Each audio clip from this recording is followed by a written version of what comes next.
Ghana Airport Company Limited orders the newly launched McDan Aviation to suspend its operations until further notice. Meanwhile, the Transport Minister has been summoned by Parliament's Road and Transport Committee over the controversy surrounding the operation and the launch of the private jet services. I have instructed the clerk of the Committee of Roads and Transport to cause a letter to the Minister for Transport to appear before the committee within tomorrow and Thursday, so that he can briefly give us an update. New month, new charges as restoration of the price stabilization and recovery levies on petroleum products pushes prices further up as LPG marketers warn the hike will push more people to use charcoal. Demand for petroleum products have been rising, and it is for this reason that it's expected that supply will go up. But unfortunately for OPEC, their supply is not enough to meet demand. So in the short term, what is expected is that prices are on the rise. An energy expert is partly blaming oil marketing companies for the hike in fuel prices. He's demanding government abolishes the deregulation program. Also coming up in business, Chamber of Petroleum Consumers to picket the Finance Ministry against the reintroduction of the price recovery levies, and consumers react to the latest fuel hikes in prices. This has got to be reversed within the next 7 days. If it is not reversed, we'll be forced to go and picket at the Finance Ministry, because this is a double slap in our faces. And later, we'll tell you about Samuel Aboagye, who makes scooters from plastics and plywood. In Ghana here, we don't use the sun to do anything. We don't use it to, but we can use a solar panel to power, because solar panel is renewable and it is readily available. This is Joy News Prime coming to you live from our studios at Fanofa, Accra. We're live on DSTV. Channel 421 and GoTV 144. This is your home of independent, fearless, and credible journalism. I'm Ernest Mill. Thanks for choosing us.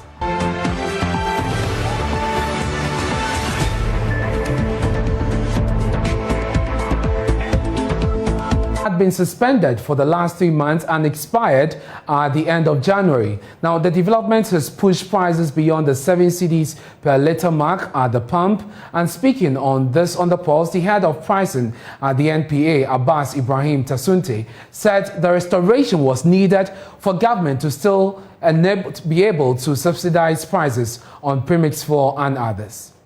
General expectation is that the market, like the Peter said, it doesn't look good. Unfortunately, there are several incidents or many things happening right now that are pushing prices upward. As you are aware, there's tension between Saudi and UAE and the Yemenis, which is causing supply concerns, and that's one of the things that is pushing up prices on the world market. The other thing is this tension between Ukraine and Russia. What this is leading to is that Russia's ability to produce natural gas to the European market is also at stake. So these things combined are affecting oil prices, and they are moving up. Secondly, there's expectation that OPEC should produce more to meet the rising demand. Since 2020, when demand fell because of lockdowns, and last year, 2021, economy started opening up, demand for petroleum products have been rising. And it is for this reason that it's expected that supply will go up. But unfortunately for OPEC, their supply is not enough to meet demand. So in the short term, what is expected is that prices are on the rise. He's also been describing the forecast on petroleum prices as not looking good, with prices expected to continue to rise. Previous speaker mentioned there's a purpose for the price stabilization and recovery levy. Indeed, as per the Energy Sector Levies Act 899, 2015, the Section 5C clearly states that it's supposed to be used to pay for subsidies on premix fuel and residual fuel oil, and also help to stabilize prices when it can be used. So what has been done over the past 3 months is helping to stabilize prices for consumers. You are aware that because we've deregulated prices, and like the previous speaker said again, that even if you take out all of these taxes, there's a consequence. Another thing is that even with the full removal of these taxes or levies from the price, but that will not stop prices from moving up or down in response to changes on the world market and the exchange rate. So basically, you cannot stop the prices from moving, but the removal kind of was a cushion for consumers over that period that it was removed. Now, the second aspect of it being used to pay for subsidies on premix fuel and residual fuel oil. If the levy is removed forever, then it means there will be no money in the account that is supposed to be used to pay for these products. And the supply of this product is also very important because the fisher folk rely on this for fishing, and also industries rely on residual fuel oil for production. So we look at what is in the account, and then based on what we see in the account and how long it can last, we advise governments technically. So what we did in October 2021 was that we saw that there was kind of some balance in the account which we could rely on to cushion consumers for a while. That's how come there was an initial removal for 2 months.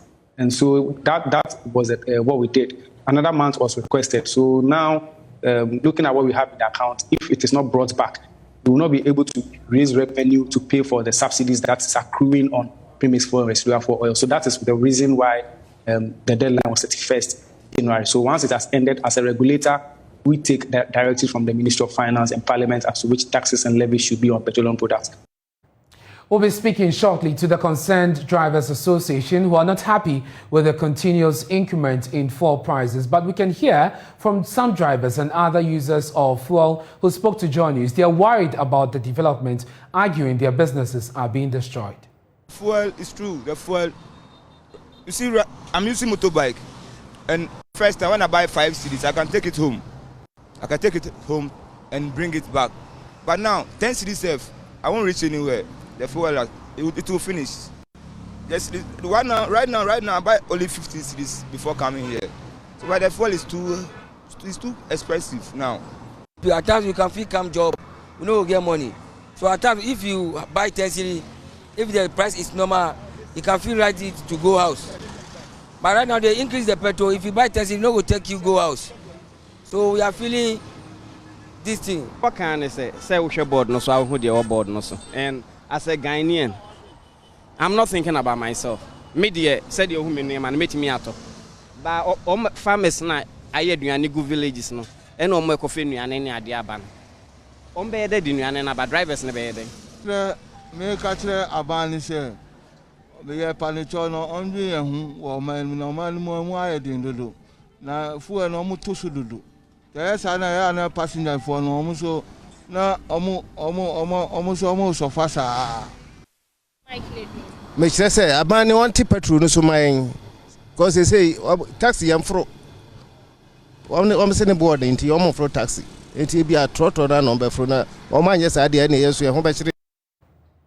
Let's now go on to the phone lines and speak to David Aboagye. He is the Public Relations Officer of the Concerned Drivers Association. Mr. Aboagye, I'm grateful that you join us here on Joy News Prime. First of all, government agreed to take some action on the fuel prices when you decided to, withdraw from the strike action. Have they, made those commitments? Have they honored those commitments they made to you?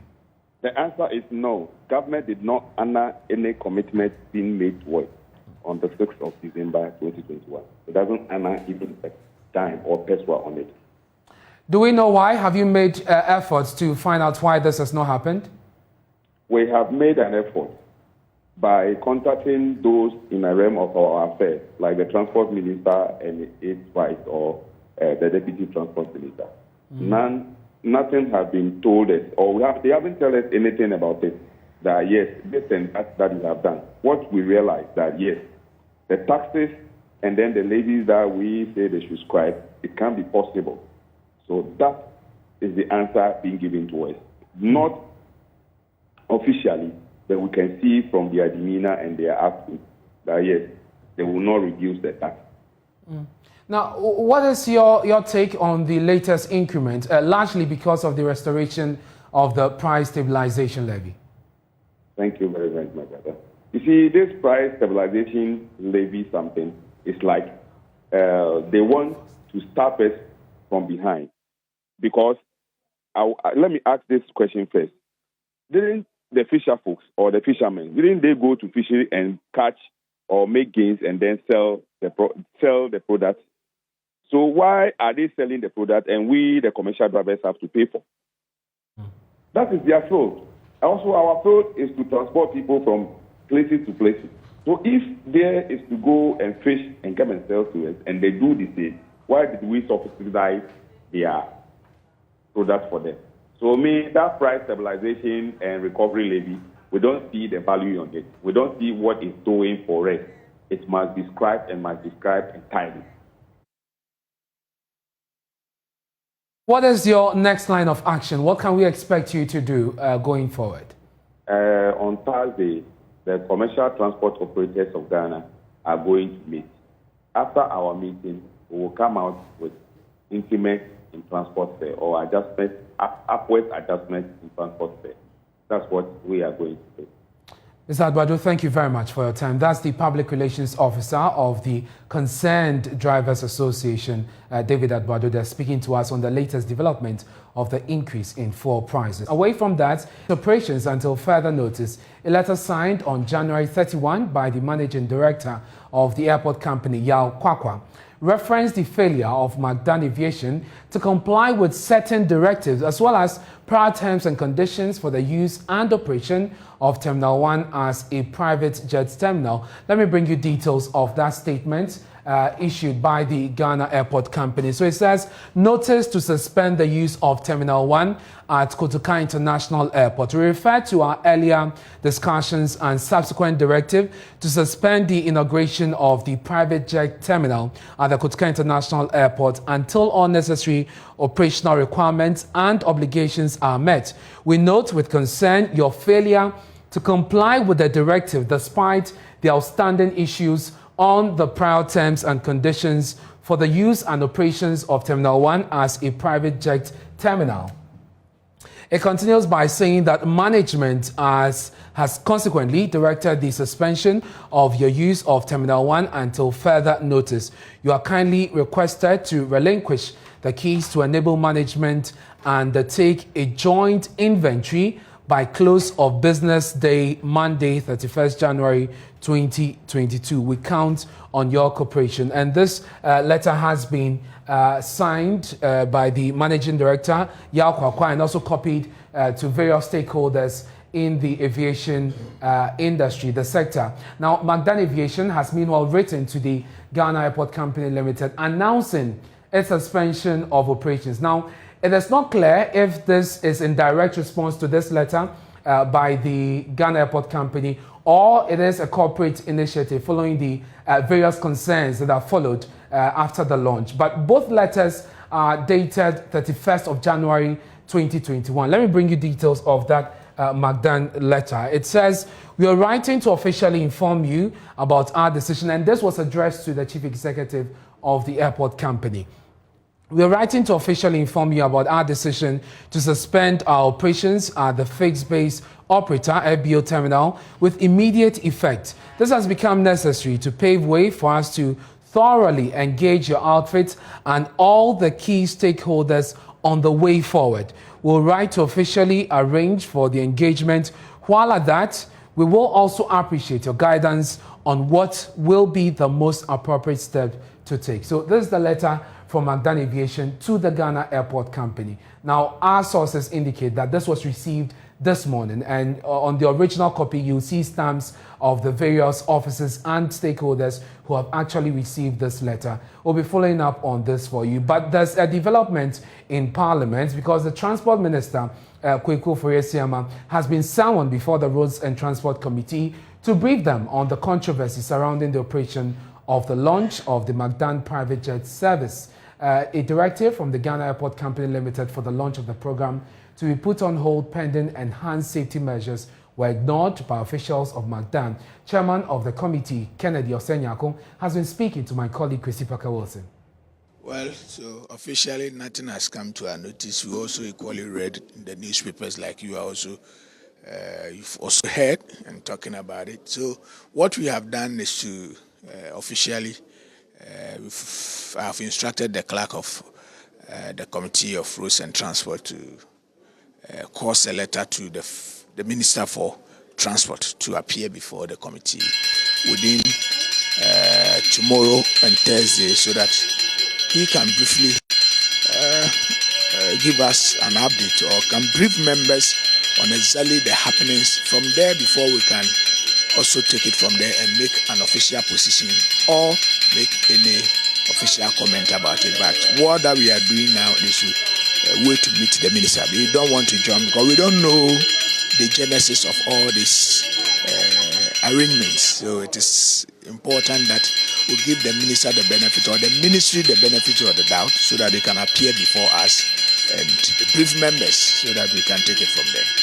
And for you said you've not seen anything or heard anything, but looking at the media conversation, what's going on? Has there been any wrong occasion? Well, I won't say because it's too early. Though I've read the letter that Ghana Airport Company wrote. I don't know right from beginning. I don't know even the terms of agreement of arrangement between McDan Company and the Ghana Airport Company. That it means there is an existing arrangement, but I'm not sure McDan would have gone there just like that to start doing something. I think there is an arrangement, but I think within the arrangement there are certain conditions that maybe McDan Company need to meet. I'm sure that is what has brought all this conversation, this brouhaha. But we'll get to settle it when we meet the minister to understand exactly what went wrong as to whether it was part of the agreement or arrangement by McDan to ensure that at every stage of whatever he's doing, he need to get. Now let's do some other stories. Kwesi personally with court processes and not in his capacity as MP. This followed the revelation that the registrar had been unable to serve the MP through Parliament because the Speaker was out of the country. Lawyers in the case, including the Attorney General, urged the courts to issue the order insisting Mr. Kwesi cannot hold himself as a legislator. A Cape Coast High Court in July 2021 called for fresh elections in Assin North after ruling that Mr. Kwesi was not eligible to contest the polls. Court correspondent Joseph Akable has the rest of the story. The court was informed by the registrar that the MP had not been served with the current processes. The registrar explained that attempts have been made to serve through the clerk's office and was directed to serve the MP through the office of the Speaker, but the Speaker of Parliament is currently out of the country. The lawyers in the matter raised issues about the fact that there's a current judgment that indicates that he can no longer hold himself as a member of Parliament, and so he should have been served personally. So the court adjourned proceedings asking that the MP or the former MP, as per the judgment of the Cape Coast High Court, is served personally. Evans Nemaku, who is Director of Elections for the governing MPP, insists that the MP cannot continue to perform parliamentary duties. The party at this stage has instituted a fresh case at the Supreme Court for an interpretation of Article 94(2)(a), because we've realized that going to court at the High Court in Cape Coast and the Court of Appeal also in Cape Coast, the lawyer for the NDC MP for Assin North has been raising the issue of interpretation of Article 94(2)(a), and we think that this has to be settled. And so today we are at the Supreme Court to seek interpretation of Article 94(2)(a). In addition to this, we are also asking the court to enjoint the gentleman not to hold himself as such. As we are aware, the High Court of Cape Coast has already given judgment and has given orders to the Electoral Commission to conduct fresh elections in view of the fact that the gentleman was not qualified when he applied to contest on the ticket of the NDC in the said constituency. So these are the two main reasons why we are here at the Supreme Court. The case therefore remains outstanding as the Supreme Court has adjourned it indefinitely. There's another leg of it that will come up at the Supreme Court next week, while the pending appeal remains at the Court of Appeal. For Joy News on the Supreme Court, my name is Joseph Akable. The minority in Parliament is accusing President Akufo-Addo of deliberately using the court to frustrate their members and also weaken its strength. According to the minority, the NPP is making frantic efforts at the Supreme Court seeking to enjoin the Assin North MP James Jachikwason and prevent him from taking part in the vote on the controversial electronic transaction levy. Deputy Minority Chief Whip Ahmed Ibrahim observed that the move undermines democratic practice. You know, African leaders will always be like African leaders. You remember the reason why parliamentary immunities were brought about, the problems they were brought about to solve, to make sure that the executive doesn't use the court to disadvantage opposition members in parliament. And history is repeating itself. What the UP people criticize Kwame Nkrumah of, using the court to disadvantage his political opposition of their numbers, is exactly what Nana Addo Dankwa Akufo-Addo is doing. Don't forget, they use the court to make sure that they prevent the same Assin North MP from coming to Parliament and voting in the election of the Speaker, which nearly brought about confusion on the floor of Parliament. Today, they are using the same court anyway of a higher rank. And my worry is how come they use the Supreme Court in matters like this? Should the Supreme Court say that the people of Assin North should not have representation in Ghana's Parliament, they should be like SAR? Is that what the Supreme Court is saying? Is there a judgment that says that the Assin North people have no MP? There is no judgment of that. But the Cape Coast High Court ruled against your MP. Of course, I know you filed an appeal and the matter is still ongoing. The Cape Coast, they ruled, and we filed an appeal. And therefore, once there's no ruling on that, he's still a member of Parliament. So until there's a ruling determination on that, which says that he should not be, for the seat to be declared vacant for election, you cannot say you are enjoining him from voting in Parliament until a new member of Parliament is elected. Is it because of the E-Levy? What is the substitute? It's obvious. Even the ordinary man on the street knows that the Nana Addo Dankwa Akufo-Addo government, the MPP, wants to use the court. And that is a warning to African democracies.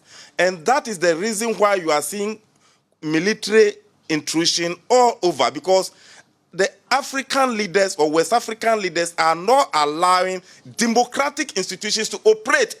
And when the people are pushed to the wall, democracy becomes extinct. Are you suggesting that the president is using the Supreme Court? He has. Not he is using, he has. He attempted it from day one. On the day they were trying to prevent Assin North from voting on the floor of Parliament, from the party full soldier to the national chairman of the MPP, Freddie Blake, Kandapa, all of them, they were in Parliament. The majority leader, Osechi Mensah-Bonsu, says the resolve of his side to endorse the passage of the E-Levy is because they are standing with the Republic. In the view of the Swami MP, the approval of the E-Levy will redirect the economy on the path of progress. His comments come after the minority leader, Haruna Idrisu, insisted that the minority in Parliament will stand with the people of Ghana to reject the E-Levy. The Tamale North MP also asked the majority to state when the E-Levy will be taken on the floor. Order 53, Standing Order 53, but in particular, Standing Order 160. Mr. Speaker, I'm raising this issue so that the leader of government business will provide clarity and certainty to an important matter of public interest and for purposes of the Ghanaian economy and fiscal consolidation. Mr. Speaker, Order 1602 provides, maybe I should just read one. There shall be a business committee consisting of members. That's not my interest, but Hansard to look at it. It shall be the function of the committee subject to Order 53, Order of Business, to determine the business of each sitting and the order in which it shall be taken. Mr. Speaker, last Friday, there was effort to introduce the E-Levy and for the second reading of the E-Levy to debate the principles of the E-Levy. Mr. Speaker, we need to know, earlier on when we adopted the business statement for the previous week, the E-Levy we were told would have been introduced tomorrow. Now we get it introduced on Friday. And then today, as I watch the order of business pursuant to Standing Order 53, I do not see anything relating to the E-Levy. Mr. Speaker, on this important matter, there can be no surprises. So we want the leader of government business to lead us through. When will it be, if it's to be reintroduced, a new bill, or Article 106, the bill is gazetted for us to know, or we are continuing wanting under Article 106 to suspend our standing order to take it as a matter of urgency.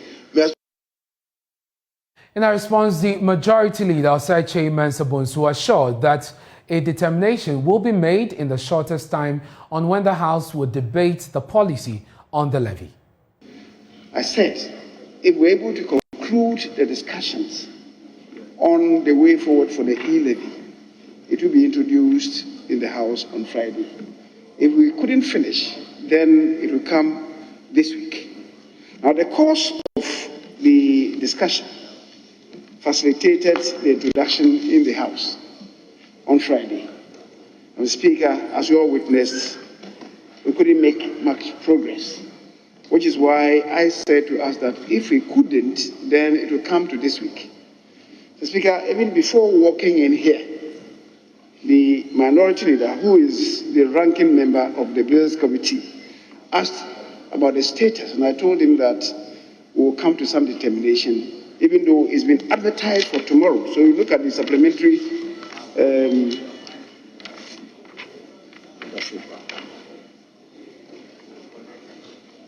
order paper today. The Speaker, you will see the provisional order paper. You will see it advertised for tomorrow. But even that, I told him that we need to confer on that because to all intents and purposes, we may not be able to do it tomorrow. So he asked whether that was an assurance, and I said to him that that is double assurance. Between 150 hours to 250 hours of sunshine a year, one young boy is tapping into this resource to build a scooter. For disabled people, the device, made from plywood and reusable plastic materials, is one of the items that the 17-year-old Samuel Aboagye has made to make life easier for them. My colleague Justice Bedu went to meet with him. My name is Samuel Aboagye. I'm 17-year-old boy. I attend school at Aboagye Road, PSS. Samuel is a genius. At 17, he has wowed many building devices from cheap and reusable materials. The Bluetooth device is ready to pair. I live in Tema. You see, the community is very dirty, and also it's full of plastic and other things. So I want to build a company that will help the youth and also to reuse the plastic to make something. He has made a scooter, a refrigerator, a Bluetooth speaker, and many, many more, using stuff as basic as a coffee gallon. Some of the children, they use the gallon to play around, and when they get to your windows, they will lift. So I decided to do a Bluetooth speaker with the gallon so that it cannot be found in the gallons around the environment and other stuff. We got the party on fire. Never stop, no never. We don't travel, we don't need no visa. From Lagos down to Alabama.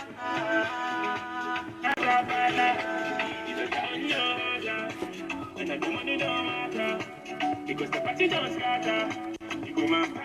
Ghana here, we don't use the sun to do anything. We don't use it to, but we can use a solar panel to power because solar panel is renewable and it is readily available, so we can use it for another.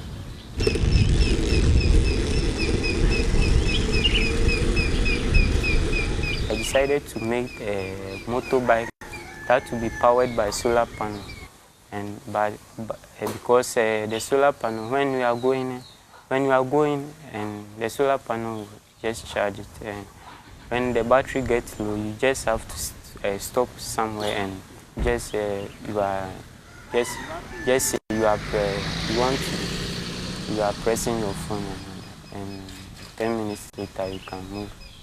My name is David Samhagan and I teach science at Agro 2 JHS. Samuel lives in Tema with his auntie, and his rare talent and skill was discovered by his science teacher at the local school where he recently graduated from. I need him to be put in a higher education, that is where he can build his capacity electrically and every stuff about building or inventing his own models, because he's having so much in him that whatever we are seeing is just like 10% of what he can do. Trust me, he can do more if he's put in the right environment. He wants to go all the way. He is currently waiting for his BEC results and hopes to better his skills soon. Samuel intends to take his innovation to the world and to show that so much could be done with so little. Justice Baidu, Joy News, Tema. This is Joy News Prime with me, Ernest Mino. Still to come in the bulletin, police on Tuesday fired warning shots to disperse a raging crowd that was protesting an order for some temporal structures to be demolished.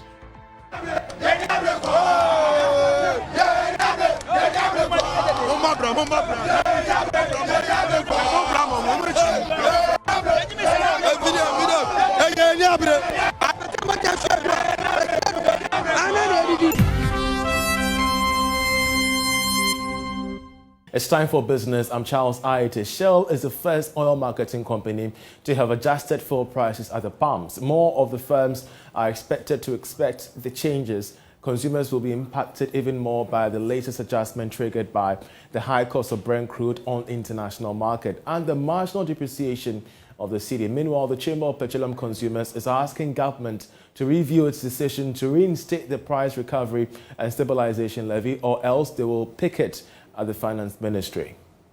The least authorities should have done and could have done should have been to find ingenious ways to bring down prices so as to maintain the little, fluidity in the economy as far as people's spending is concerned. Unfortunately, it looks as though the Finance Ministry, who should be a bit more concerned about the plight of all of us in the country, is now asking for stabilization and recovery levy of 16 pesewas and 14 pesewas, respectively, for petrol and diesel. And we think that this has got to be reversed within the next 7 days. Indeed. If it is not reversed, Darrell will be forced to go and pick it at the Finance Ministry, because this is a double slap in our faces. Unwarranted, something that is clearly avoidable. The president saw the hardship Ghanaians were going through November, December, and he directed that the stabilization should be zeroed. Unfortunately, just 2-3 months down the line, we are coming back to collect that money. Meanwhile, the real use for that money has been outlived long ago due to the price deregulation regime. You no longer are stabilizing petroleum products for anybody in the country.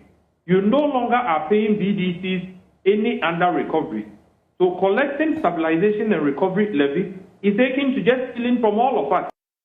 Now, the Institute of Energy Security has described the timing for the reinstatement of the price recovery levy as wrong. Fritz Moses is researcher with the Institute. We at IES are concerned, and we believe essentially that then we believe that government was aware of this development, as prices on the international markets were rising. We are also, of course, going to see that rise on international markets reflect on the local markets. And so we were expecting that as listening and the concerned government, they were going to look at measures to stabilize, even if not reduce the prices, to stabilize the current price that we have in the country already. But unfortunately, that's not the case. We have seen and heard comments from and demands, of course, from the GPRTU and TUC demanding that some taxes and levies on the price board that be reduced or be removed. We haven't seen any commitment of governments or on governments on that part yet.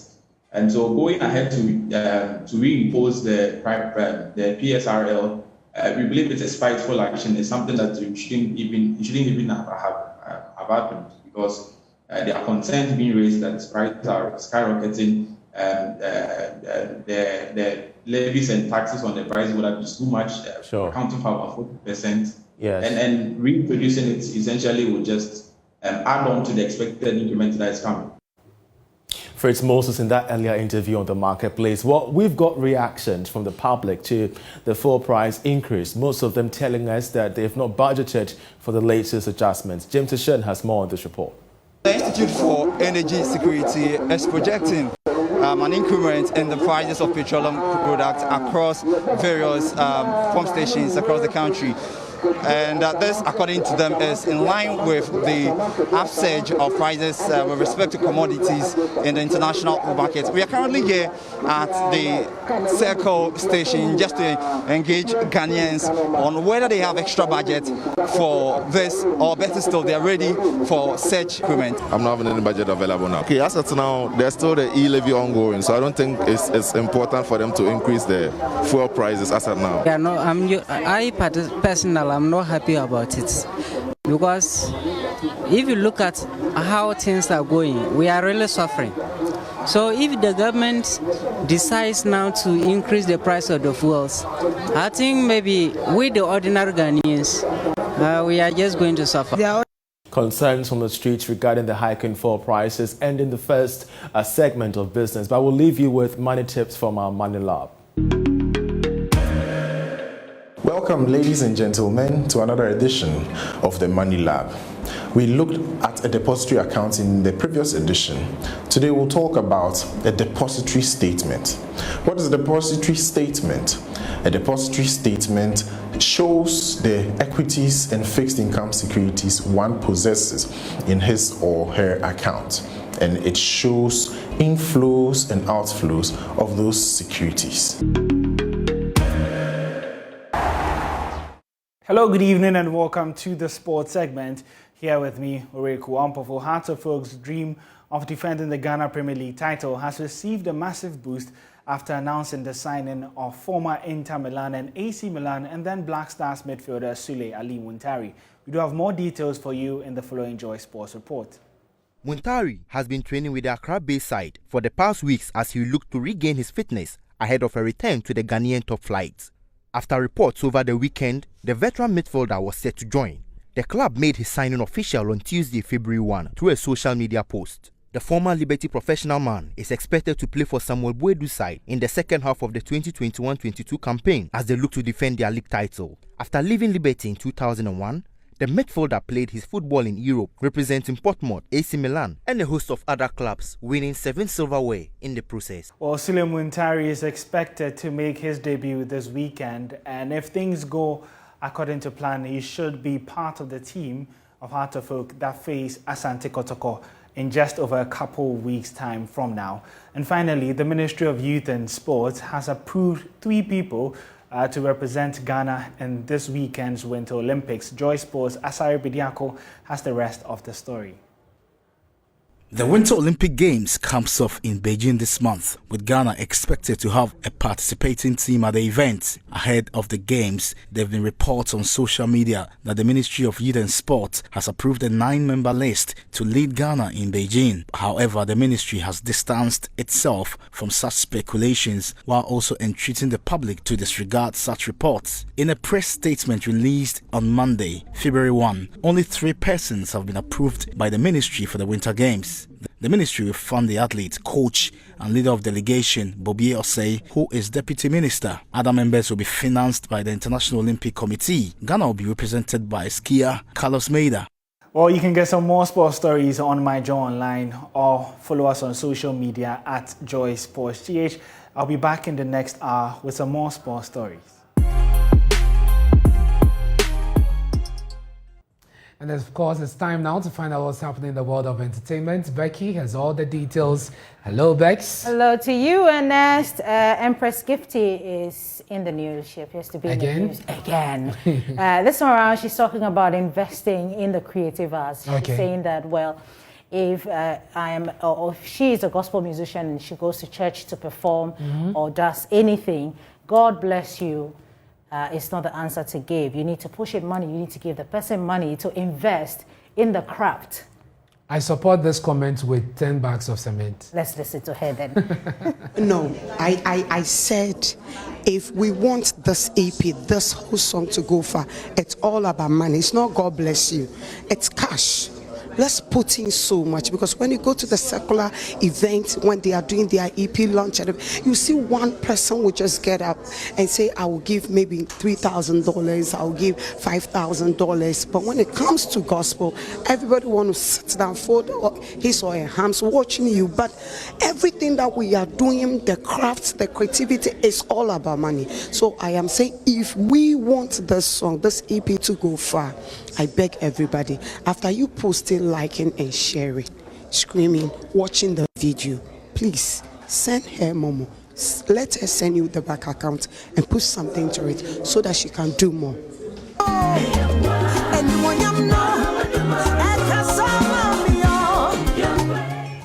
You know what's interesting about this video is the seriousness on her face. You could tell that she means what she's saying. Yeah, she means what she's saying. It's coming from a deep place. And it's all that is. Yeah, God bless you is good, and but God will indeed bless us. But sometimes we need the support as well. So if I tell you God bless you.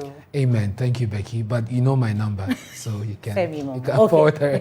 Let's talk about Sefa. Sefa, together with her friends over the weekend, thrilled patrons in the whole Volta region, capital. It was fun. I'm not too sure we had that on the show, so I'm bringing back all the memories, everything that happened at the whole sports stadium at the weekend with the first concert dubbed Homecoming.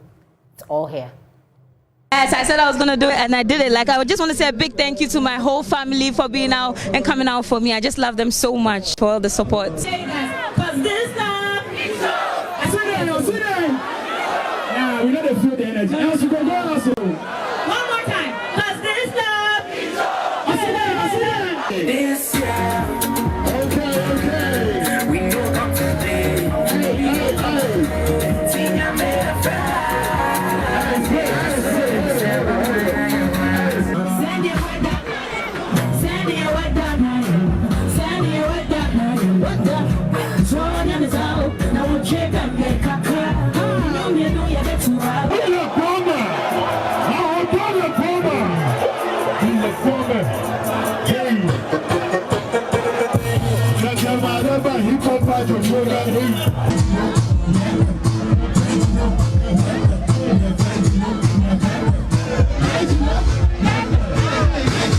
No, this is not my first time for her, but today it'll be crazy.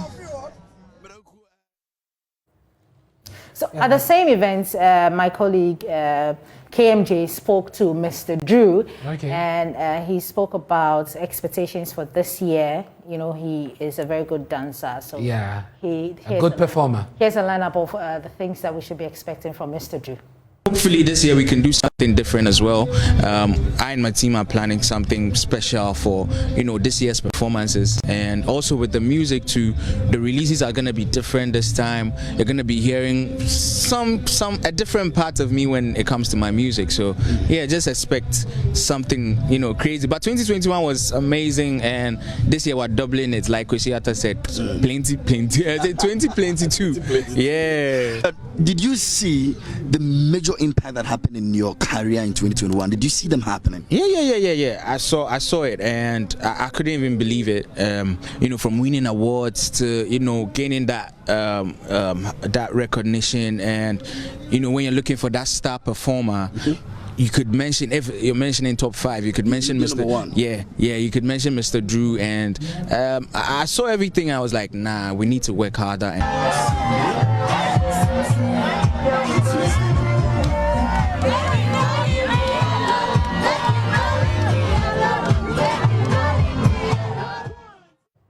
This guy is a good dancer. Yeah, very. But what's up with the beard? Is that what, grey or blonde? It's blonde, anything for the fame. I mean, you know that he's an entertainer.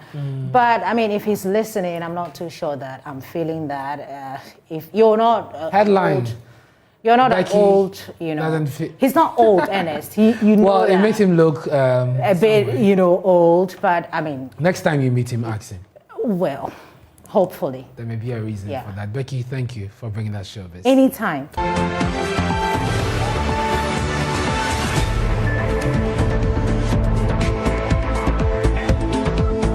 Many thanks for staying with us here on Joy News. Activities here in Ghana. Joy News is learning that scores of women who ply their trade across the border are stranded in the business districts of Burkina Faso. Now, a restriction of human movement coupled with a curfew has been imposed in that country following the security unrest. Samuel Imbura of our affiliate station A1 Radio has been to the southern part of Burkina Faso and joins us with details. Samuel, we understand the situation has increased the cost of transactions, which will soon reflect in the price of goods like tomatoes. What exactly is accounting for this? So the farmers in Burkina Faso are not willing to go to the farm because of the insecurity nature in Burkina Faso. And as a result, there is actually short supply of commodities that Ghanaian traders go to Burkina Faso to purchase. For example, those who trade in tomatoes, a crate of tomato that used to go for 50,000 CFA is now going for 55,000. If you convert it to Ghanaian cedis, that will be about 750 Ghanaian cedis. So the traders would have to also meet up cost, production cost, and then transportation cost. So when I spoke with the traders that I encountered in Burkina Faso, they made a point that there's a likely increment in some of these commodities. But as you indicated, there's actually a restriction of movement of the traders into Burkina Faso. However, they can cut goods from Burkina Faso into Ghana. And as you indicated earlier, there's also a curfew in Burkina Faso from 9 p.m. to 5 a.m. So these are some of the culminating factors that will lead to the possible increase in goods and commodities from Burkina Faso that our traders cross border to transact. So human movement has been restricted, but goods are allowed passage at the borders? Exactly, Ernest. But on condition that the drivers are not supposed to cross over to Burkina Faso with many traders. They are supposed to cross over with their mates. And what I'm learning is that when they get to Burkina Faso, because they move from one community to the other to gather the goods, they have to employ the services of the local farmers there to pack their goods. So they are incurring additional cost in their business transaction. Before, they used to get into Burkina Faso with their own traders to help in the plucking of the tomatoes and then the packing of the tomatoes and then importing them back to Ghana. So that is one of the other reasons or other factors or concerns these traders are raising concerns about. You mentioned the issue of the curfew. How has this further complicated issues, especially for Ghanaian traders? Because we understand that they move from one district to the other? Exactly. So by 9 p.m., if you are still on the road, you can be arrested by Burkina security personnel who are on patrol to ensure that law and order is maintained. So what they are telling me is that because of the time factor, they are unable to travel to other communities to get the goods that the Ghanaian traders go. So in some instances, as you can see in the pictures, they are not able to get the goods or the tomatoes in the usual quantity. And that is what is actually affecting their transactions in Burkina Faso. So they were of the view that if the curfew was not imposed, they would have been able to carry out their normal activities. So they are much skeptical about the security situation in Burkina Faso, and they are only going and obeying by the rules and regulations of the curfew being imposed by the Burkina security authorities. Samuel, thank you very much for bringing us those details. Has saved the nation 112 million cedis. The infusion of digital technology in the operations is responsible for such detection. The executive director of the scheme, Osei Entry, said the introduction of the metric app, which combines facial recognition technology and identity card checks for verification and validation, has so far blocked the enrollment of 14,027 potential fraudsters onto the scheme, saving the nation the colossal amount of money. He disclosed this when the Vice President, Dr. Mahmoud Bawumia, during an unannounced visit to the office. Digitalization drive, that digitization is proving to be very, very effective for you and your partners. You are saving this country so far about 112 million Ghana cedis. I mean, that's massive. That's really massive, but irrespective.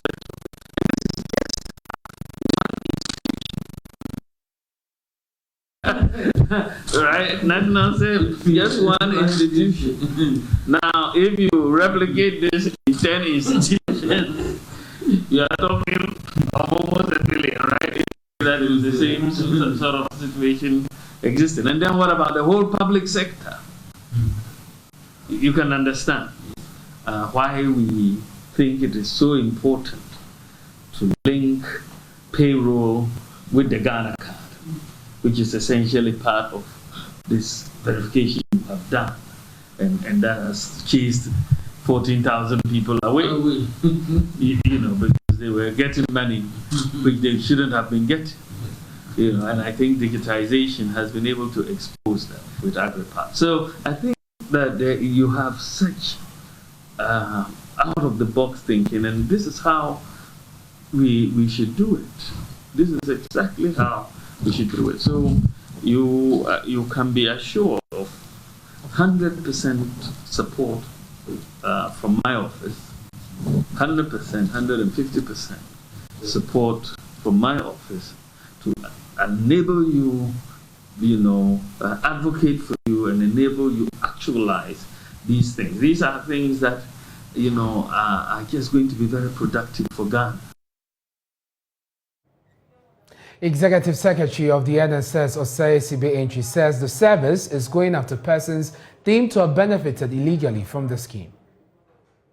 Because of the regular system that people have to go through, because it's able to do facial matching up, facial detection, and because it's able to also detect whether the ID card that you are holding, whether it's genuine or not genuine.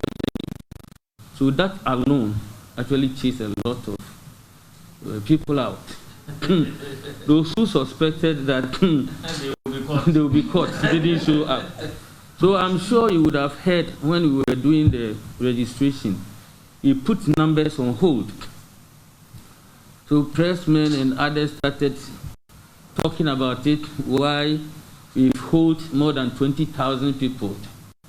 But we continue to tell them that, look, they couldn't be verified. They couldn't be verified. So we want to do justice. No, but it's reduced to 14,000. That's still quite low. Yeah, 14,000. So because of the introduction of this system, 14,027 were stopped from doing their national service. And that alone, if they have gone through, we would have been paying them 94 million every month. Then, if they were given to the private sector, it means that 20% would also be paid to us. So in adding that number, it would have been 112 million. So with digitization, we have been able to save Mother Ghana 112 million. Every month? No, this was for the year. Okay, this is for the year. Now, the government says it is progressively building an educational system to leapfrog the inequality in the sector, which has created the unintended consequences of low productivity in schools. handing over 150 vehicles, including 100 buses and 50 pickups to heads of second cycle institutions at the Accra High School Monday. Dr. Baumia, the Vice President, said the gesture forms part of deliberate steps being taken by the administration to improve enrollment and increase access to quality education. And all the buses well working and maintained throughout their life. Amen? Amen. In a similar exercise in 2021, the Vice President handed over pickup trucks, buses, and motorbikes to senior high schools and circuit supervisors in a bid to promote efficiency in the educational sector. Dr. Baumia, at the handing over ceremony on Monday, encouraged the head teachers to maintain the vehicles with the ultimate goal of training students who will actively participate in the transformation of the country. It is well documented that the availability of good transportation for students positively impacts the quality of education delivery. Now on Operation Clean Your Frontage, near chaotic scenes are the Holy Gardens in Circle, where shop owners clashed with security forces. The shop owners were protesting against the order to demolish their makeshift structures near the Kwame Nkrumah interchange. The angry mob in the process broke the windshield of a heavy-duty machine used in the demolition exercise. The police responded with a warning shot in an attempt to disperse the crowd. My colleague Michael Papani Ashali was there and now reports. The police on Tuesday fired warning shots to disperse a raging crowd that was protesting an order for some temporary structures to be demolished. The crowd was initially in a peaceful march from the Black Star Square with the Regional Coordinating Council on a sanitation sensitization drive as the full implementation of the Operation Clean Your Frontage policy begins. The march soon turned chaotic. At the Holy Gardens near Kwame Nkrumah Circle, some shop owners clashed with security men.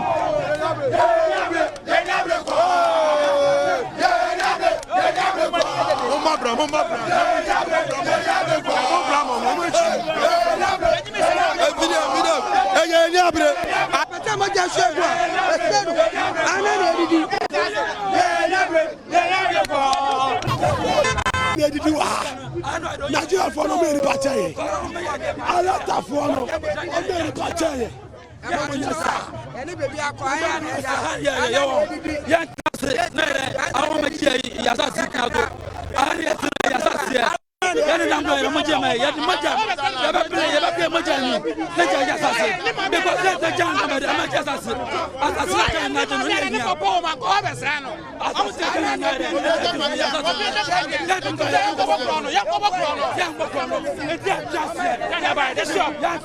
Yes, it's shop. You rent the shop. Over 100 million. Last week, you had 100 million. You have a boost up on it. Assemblyman for the Kukumlemle East electoral area, Moses Abo, says he was surprised such an order was given. That is where we are all surprised, because we all knew very well that the regional minister has bring out Operation Clean Your Frontage, which we are all supporting.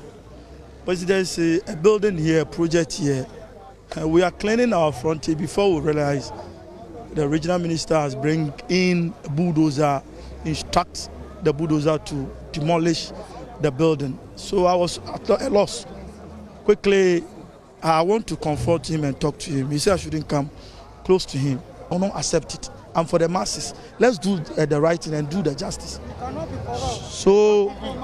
So moving forward, the meeting was called off, and then they said they will call me again. Then we'll discuss it. When was this meeting? It's about 2 weeks ago. Myself, the coordinating director, some of the police, blah, blah, blah. So the meeting was called off, and they said they'll call for another meeting and see that with a... The angry crowd, while protesting, broke the windshield of a heavy-duty vehicle. More security men were deployed to avoid further escalation of the protest. Here is Greater Accra Regional Police Commander DCOP Alaji Idi Seidu. As part of the Operation Clean Your Frontage, there was an instruction for us to bring down an unauthorized and illegal unauthorized structure. As soon as we were sighted, some mob started advancing towards us. So, but they were restrained. And further reinforcement called in from our various operational units, and also some rapid deployment from immigration. The officers were not armed, but when we came and we were meeting a resistance, so we had to call in the teams to come in and support us. And the exercise has been successful. We have been able to bring down the structure. We gave a warning shot. Because at a point in time, the mob were advancing towards us. And then a warning shot was given, and they withdrew. So it was just there to maintain order, to restore order to this place. There wasn't much anything. Despite the challenges, the Greater Accra Regional Minister Henry Quartey says the launch was successful. The new bylaws, among others, require all house owners and tenants to clean their immediate surroundings without fail. Michael Ashali's report for 4 News. Now, with no access to computers, teachers in the Pandai community in the northern region have had to use imagery in the teaching of ICT. When a Ghanaian couple from the United States donated a computer lab and a library to the town, it was a joyous occasion. Pupils and teachers are now excited to get a taste of what it's like to use a computer. Through their NGO Souls of Hope, Fred Osei-Yeboah and Dr. Opoku Osei-Yeboah are executing life-centered activities such as providing water and educational infrastructure. My colleague Ohim Interior has more on the following report. The Osei-Yeboahs, through their NGO Souls of Hope, have since 2019 attended to the needs of residents of Pandai, providing women and children with basic amenities such as water. The provision of mechanized boreholes to residents in the Pandai suburb, where water is a scarce commodity, came as a relief to the people. The Dontio Board, Damakura and Pandai primary schools are some of the schools that have benefited from the benevolence. The children are always excited to receive donations in educational materials, including school bags, dresses and shoes. They gave us boots, rulers, many shirts and other things. I'm going to use the boot for my sporting activities, especially. I'm a volleyball player. At first, I was not having volley boots. When I go, I always wound myself. Things always took my legs, and I don't know how to do. So when they just gave me this book, I appreciate them very much. The return of the couple in January 2022 was to put the icing on the cake for residents as they handed over a fully stocked library and a computer laboratory to the people of Pandai. At the handing over ceremony, Member of Parliament for the area, Daniel Nsala Wakpa, said the gesture came at a time no student in the area had seen a computer before. This facility has come in handy to help this constituency to nurture our students so they can keep pace with other students in the rest of the country and the world. For the Pandai Ra, Nana Bresiam Okorie Atosa II, the donation will go a long way to improve education in the area. He is full of praise to the couple for the gesture. It has been of its first kind of a gift to Pandai people. We have not seen any kind of computer in the area. They see it in drawing, see it in books, but touching computer, nobody has given it to us here in Pandai. The children don't know what is computer. So what is the motivation and the selection of Pandai for these gestures? Dr. Opoku Osei-Yeboah, a doctor of public health in the US, explains. Every human being was created equally, and we all deserve opportunities.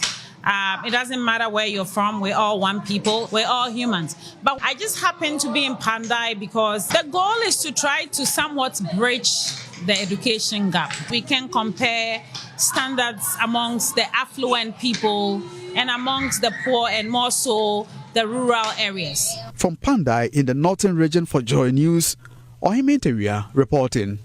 Government has given assurances that no one found culpable of breaching the mining regulation in respect of the Apiate explosion will be spared. A 3-member committee has submitted its findings to the Minister of Lands and Natural Resources on what it uncovered 2 weeks after the devastating explosion in which 14 lives were lost. Benjamin Ayi, the leader of the 3-member committee, today presented their findings to the Sector Minister Samuel Aboagye. The committee explained the approach adopted on their fact-finding mission, but no public disclosure was made on the recommendations contained in the document.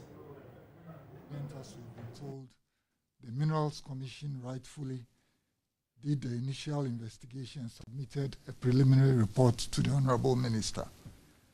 But given the national importance and interest in the incident, the Honorable Minister decided to set up our committee to independently investigate the occurrence, to corroborate, verify, or otherwise establish what led to the happenings at Apiate, and to enable us forge the way forward on a solid basis. I must say that the committee was to submit our report on Thursday, the 27th of January, as directed by the Minister. We've taken a bit more time than was required of us because we wanted to do a good job. We have dispassionately looked at the facts that were presented to us, which we were able to unearth, and objectively we have put together the facts to the extent we could establish them. And on the basis of these, we have presented our findings, and then some recommendations were made. We were able to, over the period, visit the relevant stakeholders. We were able to talk to witnesses to the various incidents, and through the interviews and our observations, we've come up with this report we are going to present this morning. I just need to highlight that we're able to visit the relevant police stations, talk to the commanders, looked at the log records, talked to the police escort assigned for the assignment. We're able to visit Maxam at Iduaprim, talk to the dispatchers and the management as well. We had interviews with the transporter, the explosives driver, the escort driver, the management of Maxam, and also the transporter.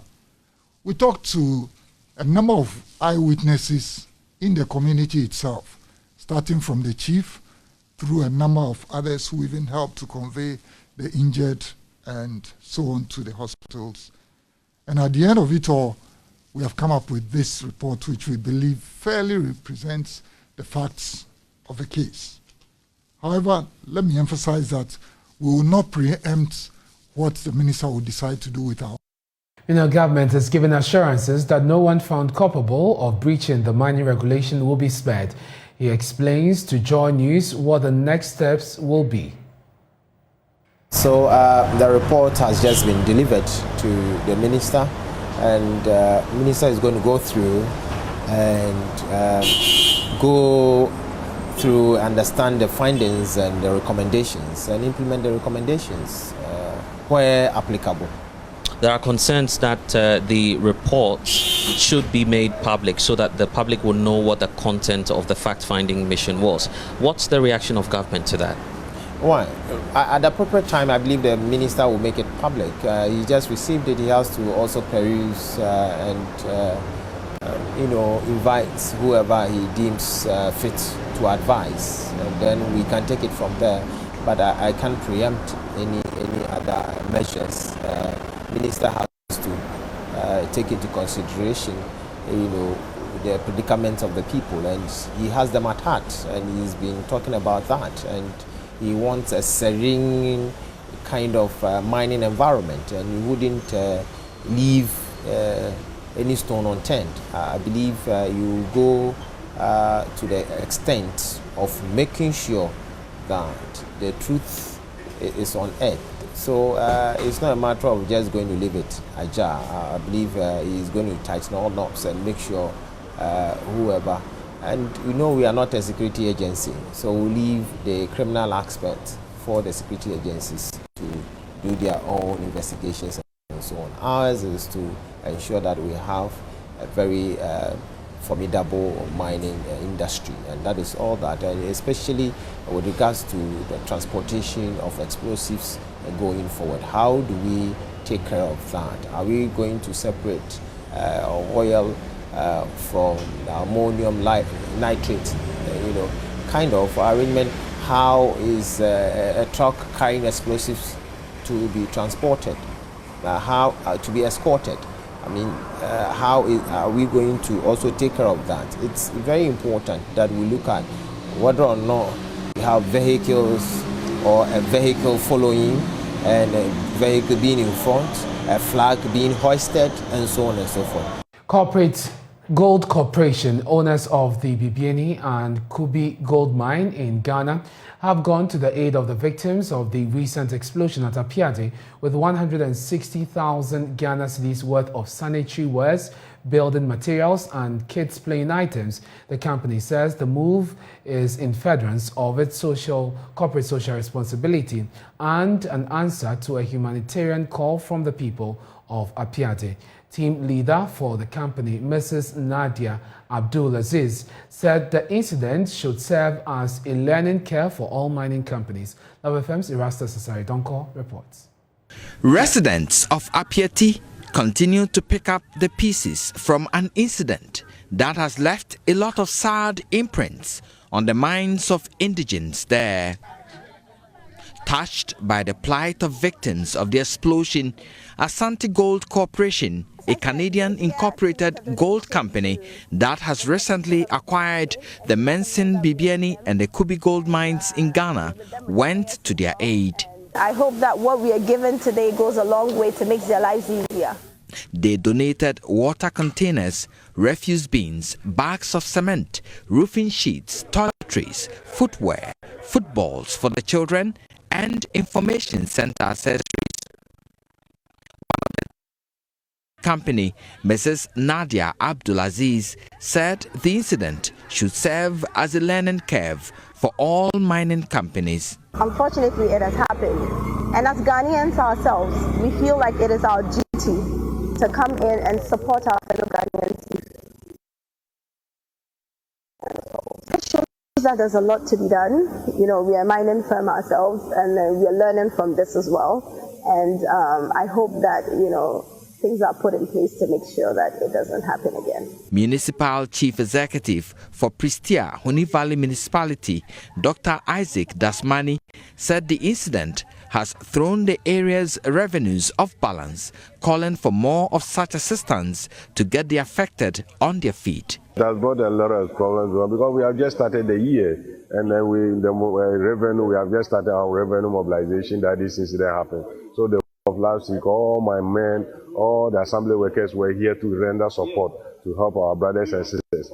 So when we are, the 1 week, 1.5 weeks that even feeding them 3 times a day at the cost, other organizations came in to support, but most of the time, majority of the cost is borne by the assembly. So we are just, stressed up. We are just stressed up. So, but then we can also leave them like that. We need to continue to support them until they come back to life.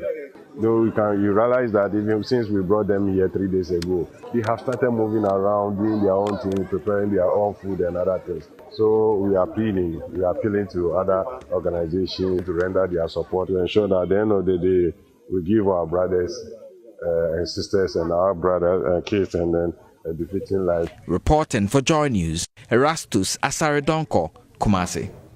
Now, doctors at the Konfanoche Doctors Association say they have postponed their intent to withdraw services to Friday, 4th January, because the hospital's management has showed signs they will be addressing their challenges. The doctor is scheduled today, February 1st, to withdraw services over delays in payment of car maintenance allowance and their 13th month salary. Nana Ojima has more. All members of the association on Tuesday were at post discharging their duties. Vice Chairman of the association, Dr. Kwadwo Nyame, says a working payment plan by close of Thursday is needed to totally abort the planned action. So the management had a plan, and then there's, as we speak today, there's going to be a meeting between GMA, Ministry of Health, and Labour Commission on all our outstanding conditions of service. So then it was necessary that we let this meeting conclude so that we get the outcome, and that's why we rescind the decision. So we are believing that by the meetings, a conclusion will be reached in the shortest possible time. So if you look at our communique, we were not even asking them to give us the money today. We were saying we want a plan to pay the money. So if we all agree on a plan to pay the money, then we should be sure that we are going to go by the plan.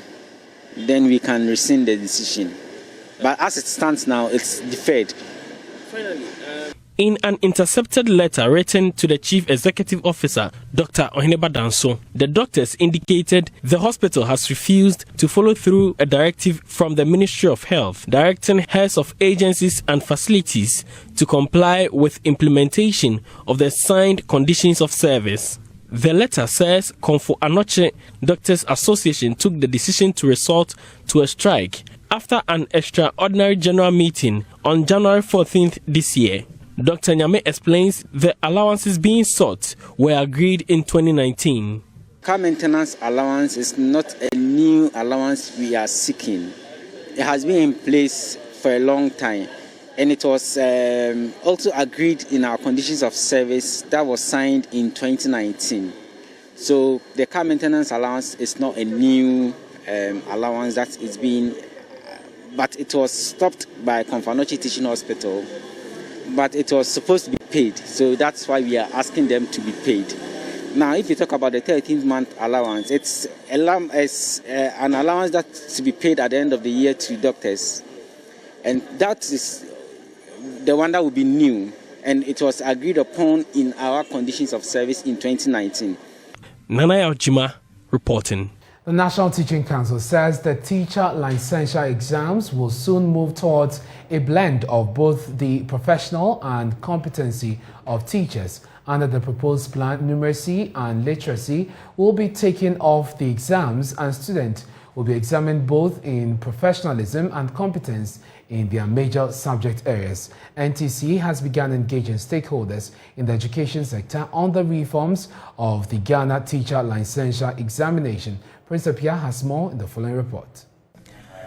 Ghana Teacher Licensure Examination (GTLE) and Ghana Basic Education and Skills Test (GBEST) since 2018 has conducted 7 successive examinations. For the past 3 years, 128,493 candidates have sat the exams, and out of this, 88,061, which constitutes 69%, have passed. This has called for reforms. Dr. Christian Adepoko is the registrar for the National Teaching Council. The existing system of licensure examination, people writing numeracy and literacy at the exit point, we are bringing numeracy and literacy to the entrance point.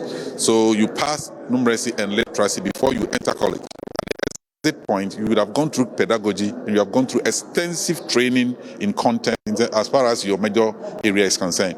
So we test you in those 2 areas. So this is the major reform we are bringing to ensure that we stave off the problem of getting people who do not really qualify going through training for 4 years and becoming a burden on everybody. He says these 3 new reforms will adjust misassignment of teachers. Somebody goes to specialize in Ghanaian language, let's say Twi, then he goes to a school there is no English teacher. So the person is assigned to teach English language. We have not tested the person to see whether the person can really deliver or not. The fact that the person has gone to do PhD and probably has done some linguistics, we think that the person can teach. And that is what this reform is supposed to streamline. So you've gone to do Ghanaian language. You think that you can teach English. We will not stop you. But before you can do that, you have to go and write the licensure in that specialized area. If you're able to pass, then we will issue you a license that, yes, even though you trained in this, you are capable of handling this one. So we give you a license to that in addition.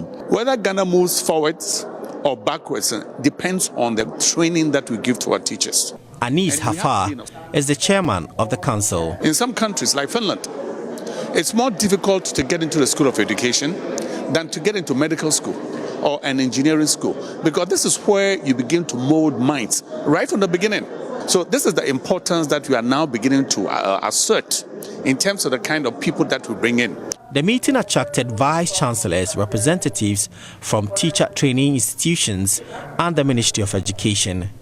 Education Minister Dr. Osei Duchum is impressed with the move by NTC. The direction you are taking is going to enable us to create a common platform. So it won't be said that you did your degree at Jackson, therefore I don't trust you, and let them justify their inclusion by passing the exam. So I'm so excited. Meanwhile, there is also teacher education accreditation framework being developed to enable the National Teaching Council carry out its accreditation functions. Officials say it will ensure a two-stage accreditation of institutions and programs.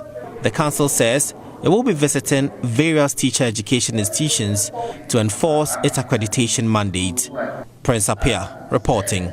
This is Johnny's Prime with me, and as we're taking a break on Way 10, we have business for you. Stay with us.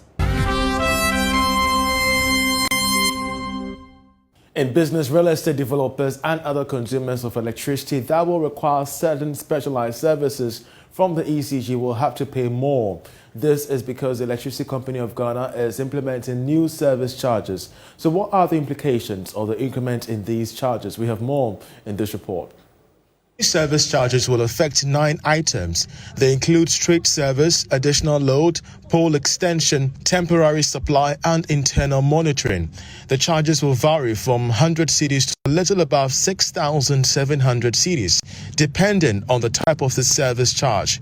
However, those who will require a replacement of meters will not pay any fee, but those who want a separate meter will pay for that. These service charges could translate into an increase in rent and the price of housing or real estate in the country.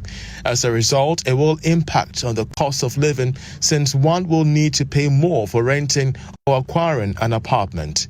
These obviously will affect the disposable income of people. Meanwhile, the Public Utilities Regulatory Commission (PURC) will, before the end of the first quarter of this year, announce new tariffs for electricity and water. Mobile money transactions for last year outstripped checks by a massive 770 billion cedis. That's according to data from the Bank of Ghana. Listen to this report.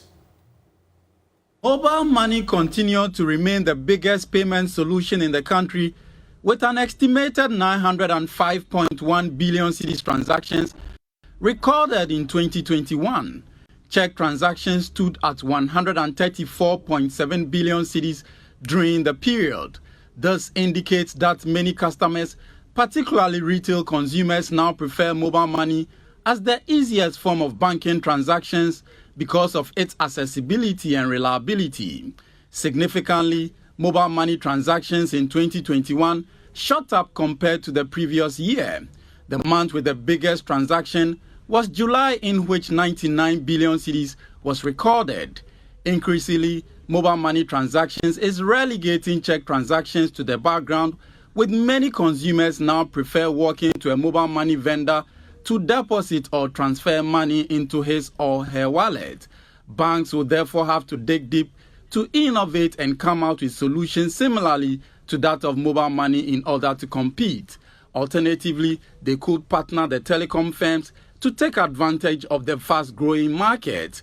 Already, the Bank of Ghana has been piloting its digital currency, the ECD, a move which is expected to be launched sooner to boost the cash-light agenda. Now, could we see these gains made by mobile money transactions erode if the E-Levy takes effect? That's the question that I posed Country Director of CATS International, Apiate Dumako, on the marketplace earlier on. E-Levy, I think that it will attempt to deformalize the economy, and all the efforts that we've made over the years will not yield the needed results. Because of the mobile money, Bank of Ghana's expenditure in terms of printing new currencies has so increased what we call velocity of money. And so there's more advantages for government in terms of leaving the mobile money not touched. That means with regards to incidental new taxes on it than trying to get money from it. And the evidence worldwide shows that whenever taxes are on mobile money transaction or other financial money transfer transactions, the returns on it do not support the projections that the government projected. And I think we would be very disappointed during the media budget with the values that will come. And I wouldn't be surprised to levy and find other means of taxing the public. Just last week, for example, the former finance minister, Dr. Kabdandofo, said that if government were to tax the extractive and the oil and gas sector enough, government would get close to 25 billion cedis annually. We know that this E-Levy is going to give us less than 8 billion Ghana cedis. And so I think government needs to explore other sources of revenue that will not affect people's consumption pattern, that will not affect people's behavior. Now, Chinese mining firm Shifen Zhilong has finally taken over Golden Star Resources mines all over the world, including the Wassa mines here in Ghana. This is after securing the necessary regulatory approval for the takeover, estimated at $470 million. Here's more. As part of the conditions for taking over the mine, Shifen has agreed to respect and honor all existing contracts of Golden Star Resources, including employment contracts and collective bargaining agreements entered into with employees of the mine. Let me assure the workers and the good people of Wassa that government will work with the Shifen company to ensure that the rights of all employees are protected and, where necessary,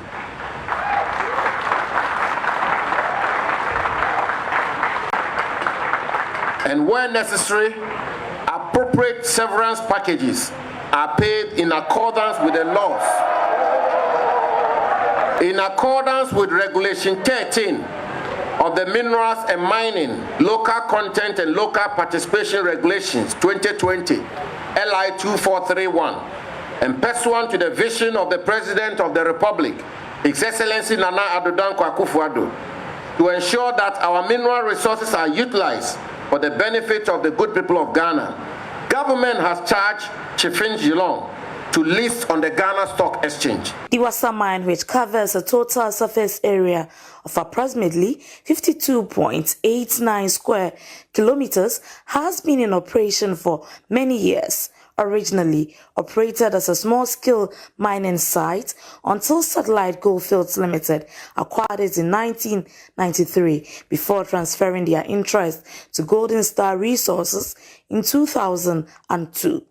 As at the end of the year 2020, Golden Star Resources had produced about 2.4 million ounces of gold since its acquisition. Managing Director of Golden Star Resources Wassa Mine, Shadrach Ajete-Soa, in his welcome address, highlighted on the importance of the handing over to the company and its future prospects. The rapid changes we see in our industry sometimes warrant the changes of ownership to support our sustainability and growth. We are gathered here today to witness this special day, which brings with it good memories of the impactful journey we have embarked on with Golden Star Resources family. A workforce that has been rather visionary and transformational, which has set us Golden Star Wassa Limited up to greater heights. Collectively, our good work has made us attractive to be acquired by a new owner, Chifeng Geelong Gold, who promises to sponsor and support our growth plans of being a multi-jurisdictional, low-cost, and a higher production asset. Executive President of Chifeng Group and new chairman of Golden Star Resources, Shen Zinhong, expressed excitement about the mine's prospects. I'm delighted that after 1 year hard working in Ghana, Chifeng Gold successfully acquired Golden Star Resources jointly with CAFIC, which is a China-Africa Fund for Industry Cooperation. Chifeng Gold acquired 62%, CAFIC acquired 38% of Golden Star Resources. Chifeng Gold is a gold mining company listed in Shanghai Stock Exchange with a market value of around $4 billion. The closing of this transaction is merely the first step of a successful acquisition. There are more challenges awaiting us, and we need all of the WASA employees to work hard with us, and we also can't make it without the consistent and even stronger support from the government, the community, the contractors. We are all important stakeholders of WASA mine. With an additional 11 years of mine life, the mine has the potential to produce about 1 million ounces of gold over a 6-year period with the right investments. For Joy Business in Athalia Kwanza, Western Region. Away from that, software engineering firm says it will leverage tourism to promote businesses locally. According to its chief executive officer, Nanaya Aboagye, the company is partnering corporate institutions as it introduces a new reward scheme to entice customers. He was speaking at an event launch Easter in Dubai. The launch of the Easter in Dubai program, the engineering firm said, in the quest to provide technological solutions and expertise to businesses, it is using the new initiative to attract customers and retain them. It explained travel and lifestyle is a venture businesses can take advantage of and expand. Here's Chief Executive Officer for Engbox Ghana, Nanaya Aboagye. For businesses, we realize that a lot of businesses engage in customer loyalty or any rewarding scheme, and the focal point of these businesses is to entice customers or retain customers. Retaining customers is such a Herculean task, and so customer loyalty programs and rewarding schemes are it's just one of the programs that corporate institutions use.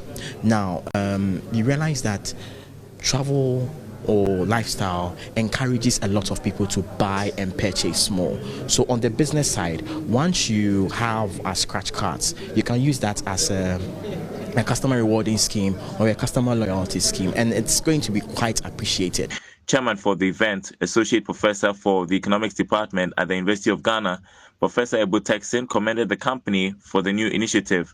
When I heard that this new product was coming up to afford the average Ghanaian an opportunity to make a trip to one of the most favored destinations in the world, Dubai, I quickly said, yes, I want to chair a program like this. And because of the fact that it's important that we go beyond, or we look beyond COVID. COVID, I'm very certain, has come to stay. We are lucky that the impact on our life seems to be becoming less severe. The mutations are going to get to a point, it's going to turn into something like a common cold. But we've got to move on with our lives. Engbox is a firm of young and disruptive thinking individuals whose resolution is to pioneer a renaissance of technology development and delivery in Africa. The raffle runs on the National Lottery platform. That will be all for business with me, Charles Apiate, but I will leave you with a summary of international business news. To stay with us.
Hello, good evening and welcome to the second part of the sports segment. Here with me, Ore Kuampo. For former Kotoko Chief Executive Officer Herbert Mensah has urged the Ghana Football Association to raise its own money for future international assignments instead of relying on government for funding for competitions. He made the plea when Asante Kotoko CEO Nana Yamponsa paid him a visit.